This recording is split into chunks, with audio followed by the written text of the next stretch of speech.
Okay, now that I got my first. Yeah. But we had a similar situation this week. So my husband did a socially distanced walk out in the woods with one of his friends. And him and I were like stewing over it because we saw my parents for Halloween. And then afterwards, I was like, I have so much anxiety. I'm going to have anxiety for the next 2 weeks. We saw, I don't know, a handful of people that we don't normally see. So then he went and I was like, we really need to make a plan. He's like, okay, but I'm going to go whatever. And I was like, okay, I guess like I really want to get a plan in place because we have a small house and like what happens if one of us is exposed? Like we don't even have two bathrooms. So what do we do? Do we just say, well, okay, we're just everyone's gonna All quarantine? in. Yeah, we're all in it together. Or are we gonna try and like put you in the kids' room and the kids go in my room and vice versa or whatever? But it's like if I get it, the kids are most definitely gonna have it. And literally, he went and did this outdoor socially distanced walk with his friend, and then his friend called him like 3 hours later. So I saw my parents this week, and my parents saw our cousin, and our cousin has tested positive and you're like and my whole thing through all of this is like you have to have such trust for the people that you're seeing. And look, it was outside, it was socially distant, more than likely we'll be okay, right?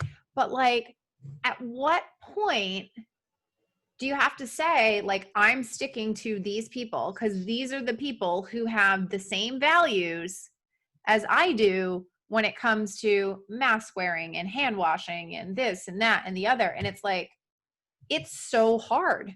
It's so hard because essentially you're just like, okay, well, I'm not going to see anybody then because you have to have like complete trust. And I said to my husband, I was like, look, I haven't been sure about him to begin with. He doesn't have kids. Like he's not in the same life space. Like he doesn't understand that. Responsibility. Yeah. Like if I go down for 2 weeks, what are we supposed to do? And same thing for him. And I think that it's so hard. But at the same time, do you just say, we're healthy and don't super stress about it, do what you can? Like at what point does mental health also play a factor in all of this? Because like my sister's in a situation where her husband was exposed.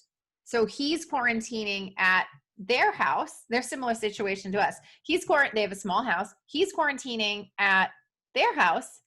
And she moved in with my parents. And she's got a 2-year-old and a 6-month-old.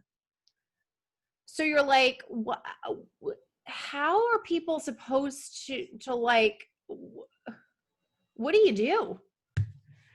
What do you do? It's this, it's at what point, and it's like, my dad's like, I don't know. I don't think we're doing anything for Thanksgiving. Cause like, it's too hard to make a decision on who to see and whatever. I was like, well, Dad, that's not really fair. Pretty much everyone's living at your house. So it's like, okay, my family's excluded because we're not part of that pod that you have there. But it's like, at the same time, you're like, you have so much exposure. Do I even want to see you? Like, and it's just, I'm so tired of having to make all of these calculated freaking decisions. It's exhausting. Right. I think, you know, since we are used to, as a society, we sort of pride ourselves into sort of the logical thinking. Even if we're not, we sort of, go step to step. Okay, we do this, and then this will happen, and this will happen. And also just, most of it is linear, right? Mm-hmm. One thing and then after another. And I think this is a great example of a situation where things are just not linear. They're not very logical, and it's really hard to navigate it.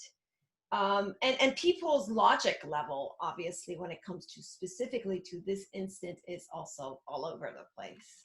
So 100%. reconciling that, and again, as you mentioned, at the end of all this, the underlying condition, even aside from the COVID symptoms itself, is the mental health that is becoming just as important and crucial for many of us, in terms of whatever sanity works. I mean, if it means sanity that, okay, we make a decision, we're just not going to do anything, and we're just going to go that route.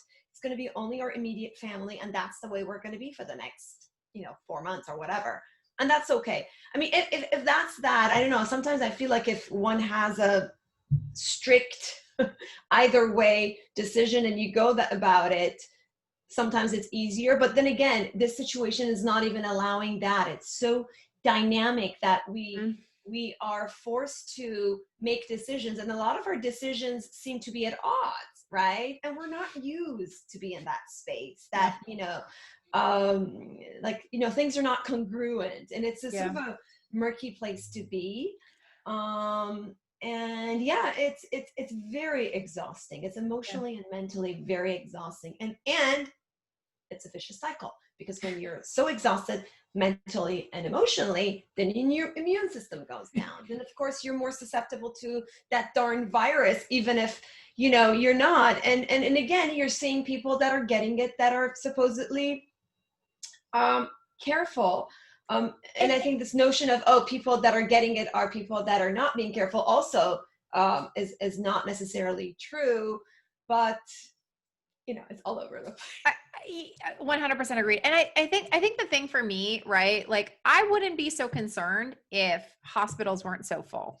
Like, for me, when this happened and we were on lockdown in March and the hospitals weren't at like full capacity, I think it's a different story. And I think the thing that I struggle to understand, and I'm not like, I don't want to turn it into a political conversation, but what I don't understand is It why ends are up being, my friend. For sure. why are we not, like, here in the state of Rhode Island, we had set up a field hospital. Well, that field hospital is still set up. Why are we still driving people into our regular hospitals and not just taking anybody that has a COVID symptom and being like, you go into the field hospital and we're going to staff our regular hospitals a little lighter. We're going to split people between they're in the field hospital or they're in the regular hospital, and keep our hospitals as safe as possible for people who have conditions, because domestic violence, mental health, suicide, heart attacks, all that sort of stuff is way up in terms of people needing to be in the emergency room for that sort of stuff.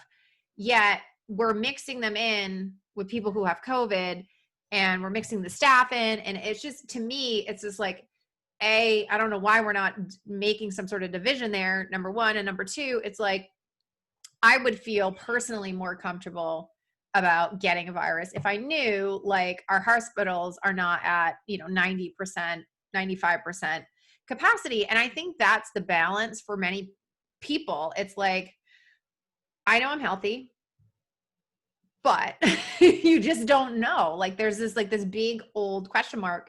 And then it's like, how do you even, as you said earlier before we hit the record button, like, how do you have these conversations with your children?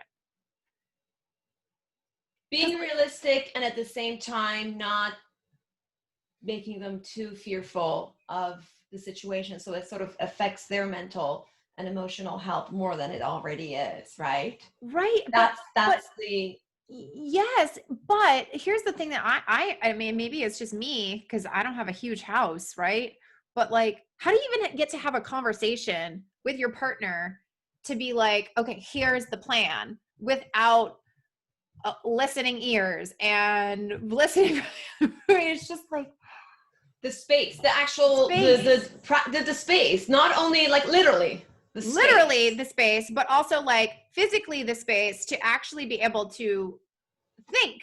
Like, because we're all like in each other's physical space right now too, mental space, physical space. yeah, There's no, like, kids are at school. No, I absolutely. And I think sometimes we're having this conversation only with my husband, and then I hear from my younger one. She's a cracks me up because she always knows what's going on. Her antennas are like, she'll say, I heard you guys saying this, and I'm like, oh my God, how did she listen? chiming in from the other room. That's what mine does. And you're Oh just my like, God. And I think this is also, I think their receptors and their antennas are subconsciously more receptive right now too. I yeah, think, intuitively they know something is going on, yeah, and they're so aware to I think they're counting on some outside information. And as parents, we are their outside information. And I think that in itself also provides a lot of guilt for parents. Like, what kind of information am I providing to my kids? Am I doing too realistic? Am I am I sugarcoating it too much? Am I doing right? And I think, and everybody's comfort level is different based on so many different Yep. things, right? Well, and I even think my own comfort level changes, right? Like Exactly. And it's fluid. it's fluid. Like I Yeah. went out for the first time in, I don't know, 4 or 5 months. I'm on a call. I don't know. I'm on a call. I went out for the first time in 4 or 5 months. I don't know, 2 or 3 weekends ago. And I was like, our Christmas, we have an artificial Christmas tree. The Christmas tree lights were all dead from the year before. And like, I just wanted to go walk around a store. Like I was sick of shopping online and spending hours You doing that. needed So the physical. yeah, I'm like, I didn't want to have to pick a tree out online. So I went to Michael's and then I went over to like TJ Maxx or Home Goods, I think it was, and walked around. And I was just like, oh, this is so nice. And then I got back home and I felt guilty because I'm like, well, I just went to all these stores and walked around and it was kind of busy and I saw other people. Like, what happens? Like, what if something impacted? Like, what if I got carried this in? And then I'm just like, I totally let my guard down. Like, and even my tenant was like, you left the house? You haven't left the house in months. And I haven't. Like, I've gone for a walk or I've been outside, but I haven't left to go to us. Like everything we've shifted everything to order online or to pick up outside the store. And you know, you're just like And every that's such a big shift it's such a big shift. And then mentally. mentally, and then you realize like every single decision that you make has a ramification or a ripple effect. And ultimately, each one of us, I believe, if we want to make change, right, whatever change that is, right, could be political, could be local, could be our health, our financial situation, our family life, our whatever. Like change comes from us. So like here I am thinking I'm doing good by being like, hey, I just needed some mental health time. It's like, well, that's also adding to the problem, right? In all of this. Yet it's this weird dichotomy of, well, like I really needed to get out of the house and needed a mental break. So how, like for me, it's like, how do you balance all that? Because it's just so much. And like literally since March 16th, it's like every single decision that you make is a calculated, thought out, figured out what are all the variables decision, and it's exhausting. I'm tired. It is very, and I think as a culture, we sort of, it's been something very new to us. I think some other cultures, European and maybe other places, it's sort of part of their fabric, and so they evolved that way. I think the American culture, was so far removed away from sort of making these, decisions, because we are the culture of go go go. For some, I'm not saying it's positive or negative or anything. It's just the way it is. And I think it's becoming a little bit more of work for us to handle this. But I want to get back to what you mentioned about the hospitals and not saying that, making this political. And I agree with you, but I think what you mentioned is true for many people. It does come down to healthcare system. Yep. I think, I mean, it is what it is. And I'll speak for myself and my own thoughts, because I think it's important to at least express this. Um, Living in a country where healthcare is a business, profit, for profit, and hospitals are for profit, not all hospitals make the same decision. It's not centralized. Versus in Europe, where I know, sometimes things when they're centralized, there's benefits. There's cost benefit, right? But in healthcare, what I was told by a friend was that, say in Italy, when this happened, they designated some of the hospitals just to be COVID, and the other ones were doing something else. But here, when you have everything, each It's all hospital, each blended. state makes their own decision based on their own profit and the type of surgeries and services they do. I think now we can see the other side, the ugly side of how this can turn. And we're talking about health, right? It's so Um, convoluted, and it's really, and I really, don't think we were ever really put into this situation no. to see something like this. It's kind of like, the other extreme of when a disaster takes place, something that is out of our control. And again, we go back to this control thing. It's this idea of being comfortable or becoming more comfortable with just not being in control is such a hard thing to do. And this is our test. Yeah. And it's scary. I think to your point, right? It's like, okay, well, if the hospital is full, how do they determine who they're going to take care of if you need to be in a hospital? Yeah, and even Is I'll it go is it the even, person with the best insurance? and then Or again, is it the person exactly, who needs it the most? exactly. But even let's not even go to the hospital part. Like even the idea of getting testing, I think people still are not sure how they need to get tested. I mean, the simple step of, okay, I have symptoms, where do I go test it? There is no centralized or any sort of easy way to figure it out. Everywhere, each community, each state has its own, like, my parents needed it, and I think they thought they had planned this, but when it comes to that last minute, when you're just freaking out, then every like logic just like flies away, right? Yeah. So I was like, okay, mom, it's like, oh, okay, where do we go? Do we have to go here? Or like, I forgot, what am I supposed to do? And then I was like, well, okay, let's go. Like, it's just like spending like 10 minutes on Google trying to figure out, like, in that area, what do you need to do? Like, what are the procedures and the rules? And I was like, it would have just been so nice at a time like this to have a very simple, step by step, centralized system of, you have symptoms, you call this number or you go to this place. Yeah. It just would have been so much more simpler and so much more, like, even in terms of financials. If people, that's what their people are interested in.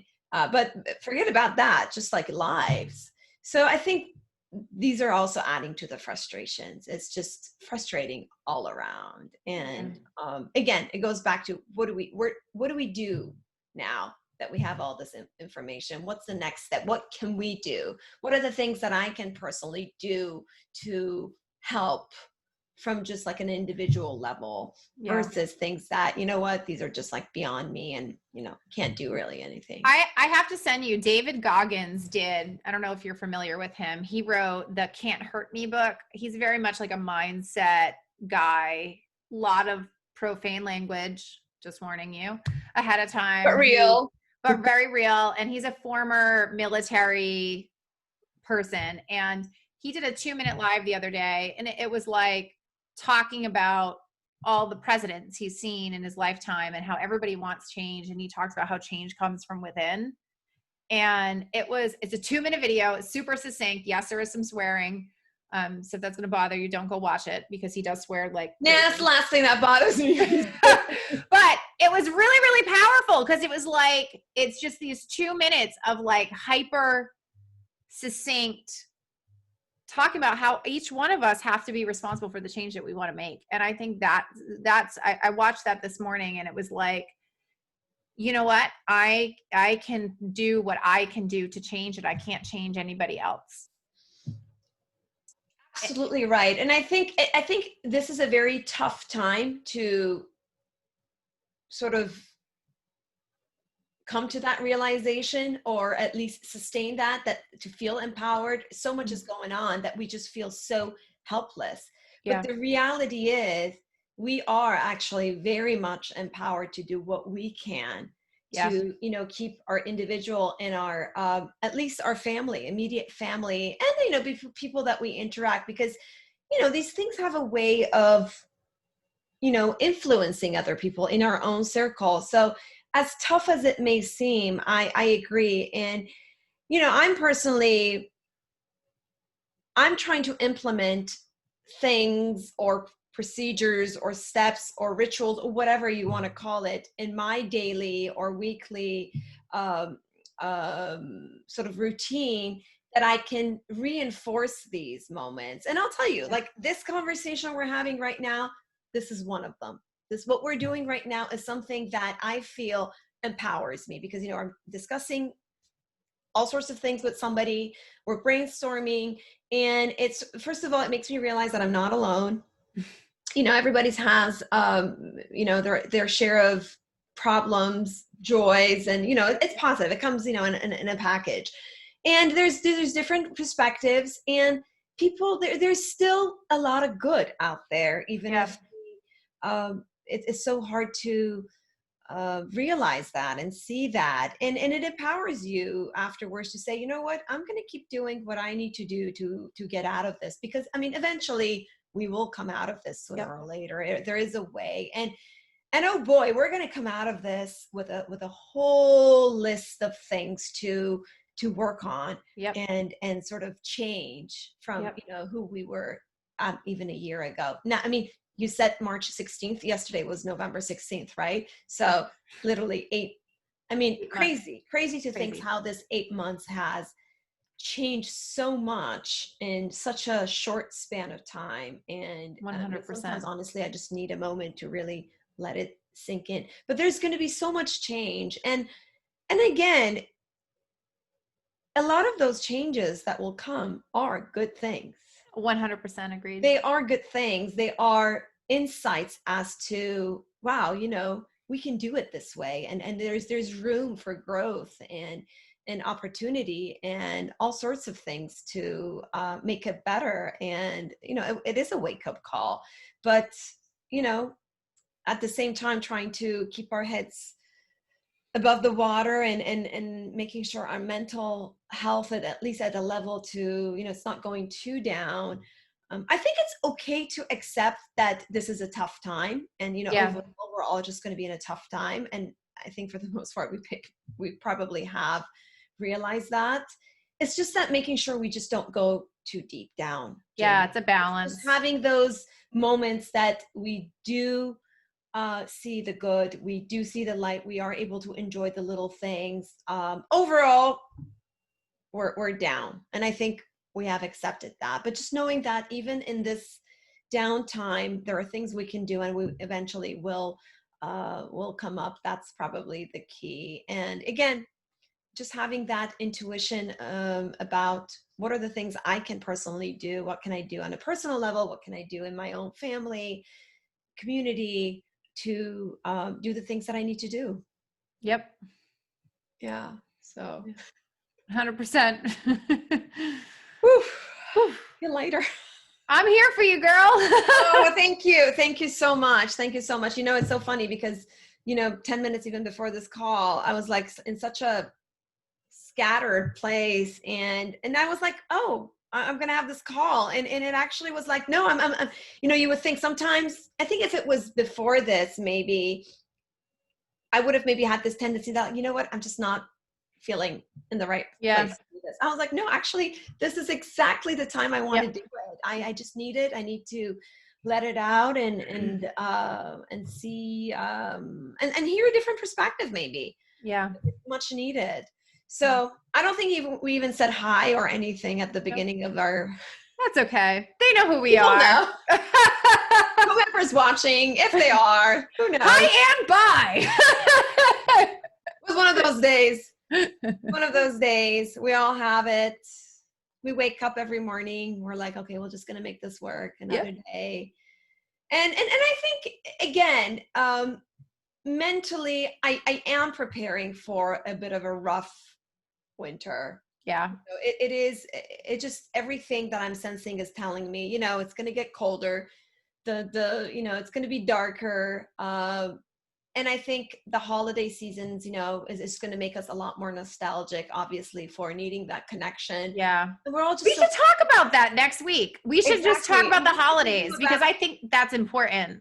Absolutely, absolutely. But at the same time, there are some really creative ways to do this. You know, Yeah. let's look at a different way of celebrating this year. What are some ideas? And yeah, actually, that's a great thing. You know, I think Thanksgiving is probably 2 weeks from, or next week. I It's don't know. next week. It's next Next week. week. So this, Yeah. yeah, so it will be the Tuesday before Yeah. Be perfect. Thanksgiving. Absolutely. I think people are having some mixed emotions for Yeah. Thanksgiving. I am thankful I, for so much, but I'm also my heart is very heavy. yes. How do you reconcile Yeah. those two emotions, right? I know. It's true. There It's should true. be a way. There is a way. There is a way. Millions have gone through this before. We're not the first generation to go through hard times like this. There's been so much more. We've done it. We've come through, and we will get through this. Yep, we will. Yes, we will. All right. Awesome. All right. Well, I have to wrap. Yes, I have to as well. So thank you so much again, Jamie. Yep. And we'll see you guys next week. Bye. Bye.